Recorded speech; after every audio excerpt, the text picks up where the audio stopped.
Olá, queridos, bom dia, a graça e a paz do nosso Senhor Jesus Cristo. Vamos em frente. Hoje, a 10ª aula do trimestre, falando sobre o plano de Deus para Israel em meio à infidelidade da nação, as correções e os ensinamentos de Deus no período dos reis de Israel. Hoje, nós vamos falar sobre o cativeiro do Reino do Norte, Israel. Vamos orar. Pai, bendito seja o Teu nome, Deus, que o Teu Espírito possa vir sobre nós nessa manhã mesmo, para nos abençoar, nos agraciar, Deus, com aquilo que o Senhor tem de melhor para nós, a Tua presença, Pai. Abençoa o meu irmão, a minha irmã, para que a gente possa juntos, Papai, desfrutar desse tempo, desse tema e sermos abençoados, em nome de Jesus, Pai. Aleluia. Vamos lá ao texto da lição. Vinde e tornemos para o Senhor, porque Ele nos despedaçou e nos sarará. Fez a ferida e ligará.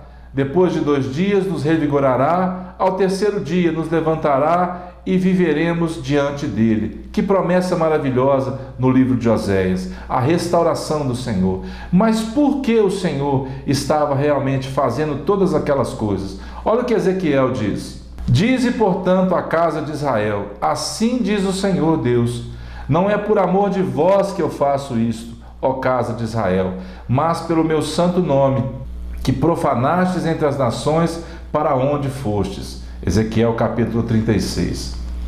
O aviso de Deus vinha. Qual era o aviso de Deus constante para o povo? Olha o que a palavra diz. Certamente o Senhor Deus não fará coisa alguma sem primeiro revelar o seu segredo aos seus servos, os profetas. Amós 3, versículo 7. Falamos sobre a vida de Israel, como eles estavam desviados da vontade do Senhor para eles. E agora chega o ponto do cativeiro, quando Israel é levado cativa, depois de tantas coisas que nós vimos aí, sobre a vida de Acabe, Jezabel, sobre Jeú, sobre aqueles profetas Elias, profeta Eliseu. Agora entramos numa história de outros profetas, o profeta Oséias, o profeta Amós, que também foram levantados por Deus para poder profetizar naquele tempo. E vamos falar um pouquinho sobre a Assíria, o papel do rei da Assíria agora, o Salmeneser. Ele dominou e levou cativo o povo de Israel. Naquela época, quem governava em Judá era Acaz, que depois, mais tarde, sob o domínio de Nabucodonosor, eles vão para o cativeiro. Mais tarde, depois de Israel. Talvez porque Israel aqueles reis pecaram aparentemente muito mais do que o povo de Judá. Eram homens maus perante os olhos do Senhor. Não podemos botar numa balança quem pecou mais, mas o cativeiro de Israel foi antes do cativeiro de Judá. E Oséias, que reinou 9 anos ali em Samaria, está lembrado ali? Samaria ficou novamente sitiada por 3 anos. Salmeneser sitiou a cidade para que a cidade se enfraquecesse e ele pudesse invadir a cidade. E mais uma vez, assim como Judá, havia uma expectativa de que o Egito iria ajudar o povo. Pense bem, o povo saiu do Egito já com Moisés e agora eles tentavam contar com a ajuda do Egito e nada disso aconteceu. Tanto que veio a deportação do povo de Israel e a conspiração de Oséias, que era o rei, porque ele virou vassalo do rei da Síria. E ele começou a não pagar os impostos. O que o rei da Síria fez? Ficou com raiva, mandou sitiar a cidade, invadiu a cidade e levou cativo o povo. Então, nós sabemos que há um pano de fundo para o Egito, uma nação que realmente trazia o sinônimo de pecado, de idolatria, e o povo ainda esperava que acontecesse alguma coisa. Vamos ver um pouquinho sobre o reino assírio.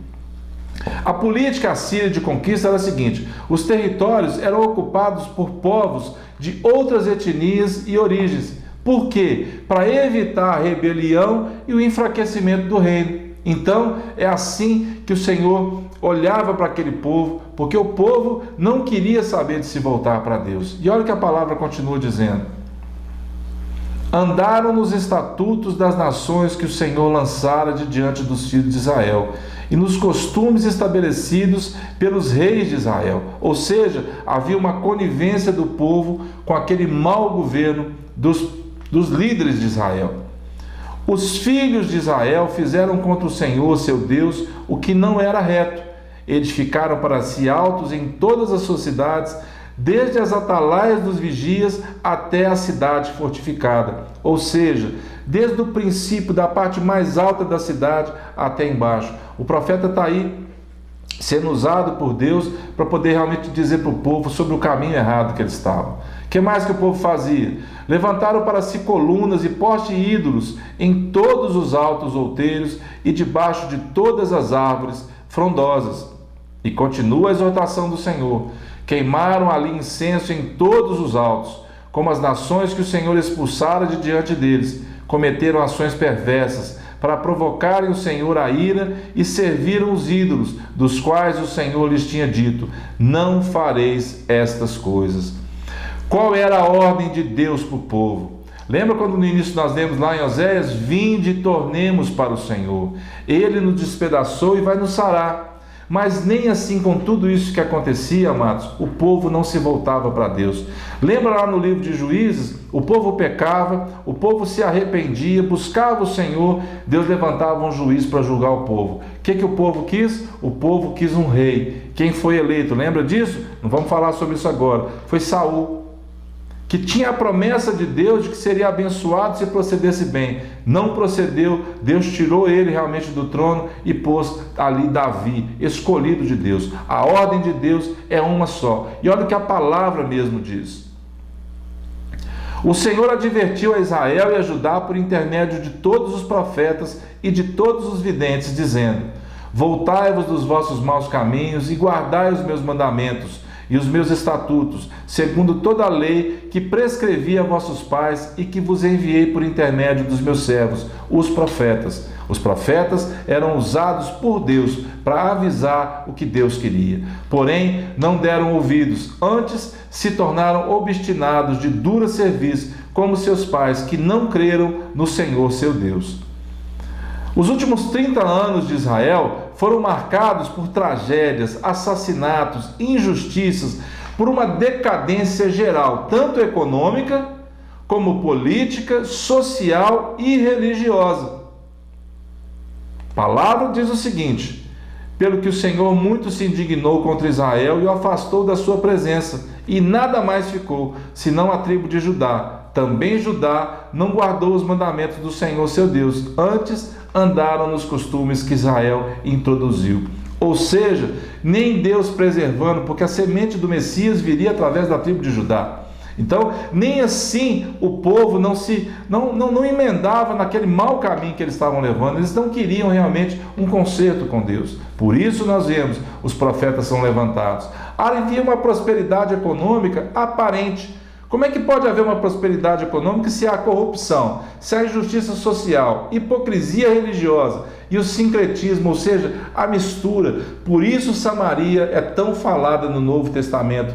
A posição que Jesus tomou com relação àquela mulher samaritana, a parábola do bom samaritano, nós vamos falar daqui a um pouquinho, bem resumidamente sobre isso, para você entender o amor e a misericórdia de Deus. Os pecados públicos e ocultos de Israel estavam todos diante de Deus. O povo não retorna para Deus. A natureza humana, amados, ela é de perversão e maldade. Por isso, nós temos que lutar o tempo todo contra essa perversão que há na nossa vida, na nossa mente, no nosso caráter, para que nós possamos buscar a vontade de Deus. O cativeiro veio. E quais foram as causas do cativeiro? Estão todas embutidas em tudo que a gente falou. A exploração dos pobres, que é o que o profeta também vai relatar, a indiferença social, a idolatria, o materialismo, a cobiça por aquelas nações vizinhas, o que aqueles povos viviam, o tempo todo, amados. O que Deus quer é um povo exclusivo para Ele, não como os outros povos, mas um povo exclusivo. Olha o que o Amós diz: ouvi esta palavra, vacas de Bazã. Bazã era uma região muito próspera, onde o gado realmente engordava muito e tinha muita... A gente vê aquilo como um símbolo da vaidade humana, do pecado das pessoas, engordando e não realmente sendo útil no reino de Deus. Que estais no monte de Samaria, oprimis os pobres, esmagais os necessitados e dizeis a vosso marido: dá cá e bebamos. Ou seja, o povo queria só desfrutar dos prazeres do que realmente aquelas coisas traziam para eles. Jurou o Senhor Deus pela sua santidade, que dias estão para vir sobre vós, em que vos levarão com anzóis e as vossas restantes com fisga de pesca. Cuidado, igreja, muito cuidado.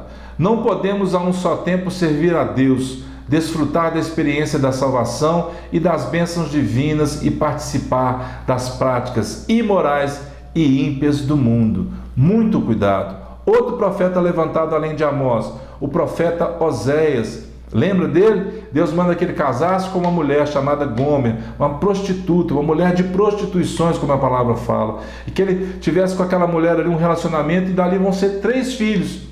Depois você pode pegar o livro de Oséias e ler, muito interessante. Você vai entender o significado do nome de cada filho, o que eles queriam dizer. O marido significa Deus. Deus resgatando aquele que se prostituiu. Quem estava se prostituindo? Israel. E quem eram os amantes dessa prostituta, dessa Israel de Deus? Era o Egito e a Síria. E nós vamos ver agora o amor de Deus para a gente poder encerrar. Que amor maravilhoso é esse? Lembra da passagem da mulher samaritana? Que Jesus disse para aquela mulher assim: olha, dá-me de beber. E ela fala: Senhor, mas eu não tenho, sabe como? O Senhor não tem como buscar isso. Mas Jesus diz para ela assim: olha, aquele que beber de mim, do seu interior vão fluir rios de água viva.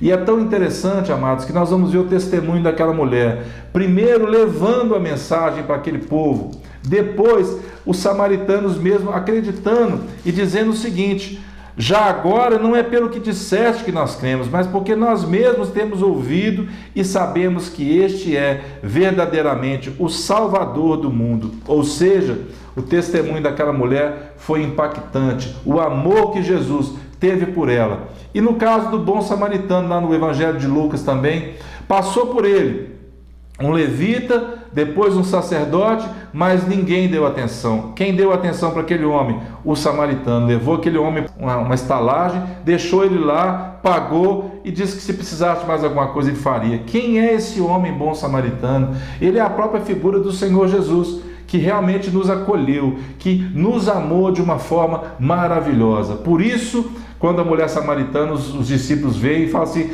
mas os judeus não se davam com os samaritanos, porque Samaria era uma mistura do sincretismo religioso, da mistura da idolatria, onde o povo, como nós vimos nessas aulas todas passadas, o povo se misturava com os outros ídolos. E para encerrar, essa palavra mesmo que nós trazemos, que o Pai Celeste nos ajude a atentarmos mais para a sua palavra, para não colhermos os amargos frutos da desobediência. Amém, queridos? Eu sei que essa aula foi um pouquinho mais extensa, mas eu queria falar sobre essa passagem da mulher samaritana, a passagem do bom samaritano, de Oséias, para que você entenda que junto com Eliseu, junto com Elias, haviam profetas que Deus levantava para avisar aquela nação. Deus é justo e Ele não vai fazer nada sem revelar para nós antes. Amém? Que o Senhor te abençoe nesse dia, que você seja ricamente cheio da graça, da esperança, da paz e da alegria do Senhor. Um abraço e até a próxima, em nome de Jesus.